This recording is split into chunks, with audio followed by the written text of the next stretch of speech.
जब time fix हो गया था तो फिर इतनी देरी क्यों? जब मंजिल सामने हो ना तो उसे हाथ बढ़ाकर छू लेना चाहिए। आप अमीरों के लिए मंजिल सामने होती है, लेकिन हम गरीबों के लिए मंजिल ऊपर होती है। तुम्हारी मंजिल मैं तुम्हारे सामने ला रहा हूं, और अगर तुम मेरे साथ काम करोगी ना तो बहुत जल्द उस मंजिल पे कदम भी रख लोगी। और उसके लिए ज्यादा कुछ करने की जरूरत नहीं है तुम्हें। इनफैक्ट राघव सिंघानिया की जॉब छोड़ने की जरूरत भी नहीं है। तुम वहीं रहकर मेरे लिए भी काम कर सकते हो। तुम्हें राघव सिंघानिया के बिजनेस प्लान्स मुझसे शेयर करना है, और उसके लिए तुम्हें हर महीने लाखों की तनख्वाह मिलेगी। और हाँ, हर एक प्रोजेक्ट जो तुम्हारी इंफॉर्मेशन की वजह से हमें मिलेगा, राघव को नहीं, उस प्रोजेक्ट की कीमत का 1% तुम्हारा।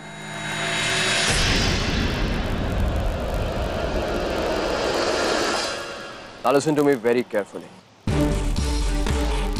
कल राघव सिंघानिया एक हाउसिंग प्रोजेक्ट के लिए बिड करने वाला है, और हम भी वो बिड कर रहे हैं। अगर तुम उस प्रेजेंटेशंस की डिटेल मुझे देती हो तो हम इस दोस्ती की शुरुआत कर सकते हैं, और उसके लिए मैं तुम्हें 5 लाख रुपए दूंगा।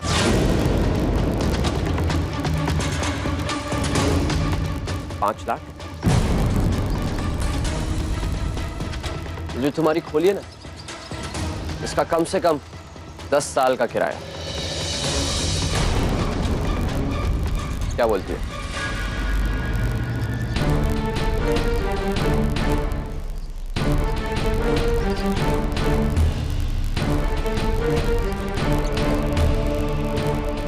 मुझे ताज्जुब है प्रेम कि नीतू मेम साहब की औलाद होकर भी तुम में सही घोड़ा सिलेक्ट कर उस पर पैसे लगाने की भी इज्जत नहीं है।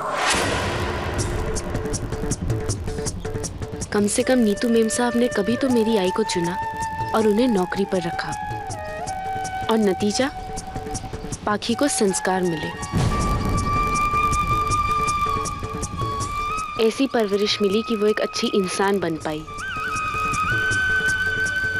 और रही बात मेरी, तो ऐसा है ना कि मैं उसी कमलाबाई का खून हूं।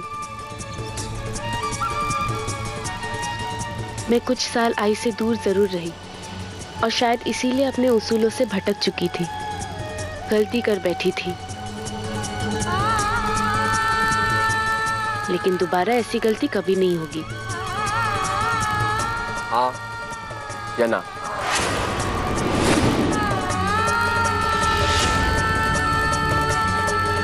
ना।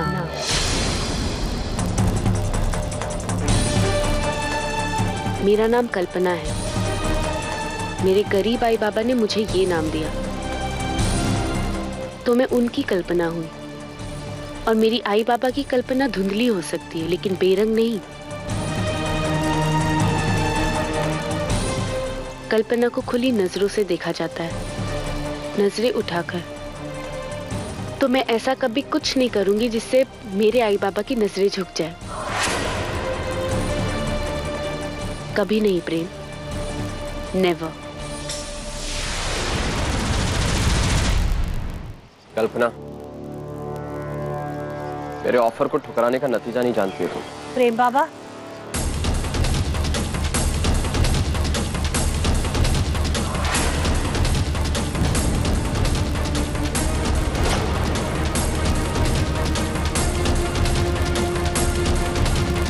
मेरी बेटी को धमकी देने का नतीजा नहीं जानते आप। चाहो तो अपनी माँ से पूछ लो। क्यों मेम साहब?